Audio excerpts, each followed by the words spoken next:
Well, it's that time again to gather sap, tree sap, from the maple trees.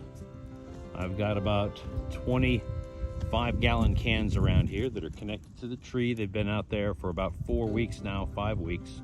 So they're connected to the tree. Drill a hole in the tree, 7/16 inch thereabouts. And then you place a spline in there. It's that little black thing, the spline. That little spline goes back in there, probably about 3/4 of an inch to an inch. Tap it back in there, get your bucket, and your bucket has a hole in it, and you just insert the tube in there, and this is what you have. So let's open this up, and as you can see, it goes right back here in the back end. We'll pull that tube out and watch the tree water. See the tree water come out of there?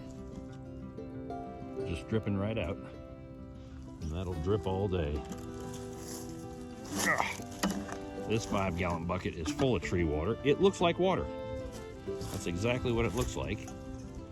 Now we make maple syrup out of it here, as they do in Canada and a lot of other countries.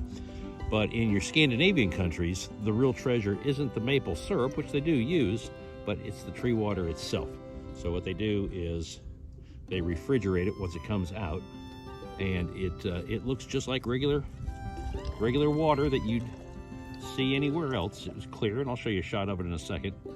But what the Scandinavian countries do is they just drink this straight from the tree. It has a slight taste of maple syrup, but very slight.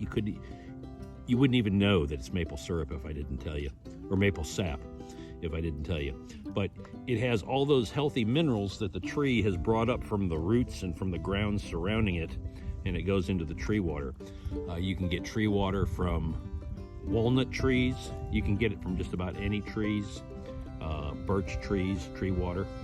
So the way the water comes up, and sort of the rule of thumb is you tap the tree and you leave the tap in as long as it's above 40 degrees in the daytime and below freezing, below 32 degrees at nighttime. And what that does is that allows the sap to come up and come out, and we collect it here. So, one more drink. I'll take this back, this 5-gallon bucket, along with all my other 5-gallon buckets that I've harvested today, and I'll boil it down. And it takes about 36 hours to boil down this into maple syrup.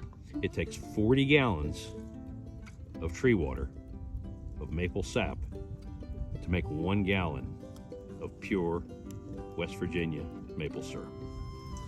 Now let's take a look at what this looks like in here, inside the bucket. And as you can tell, it looks just like water.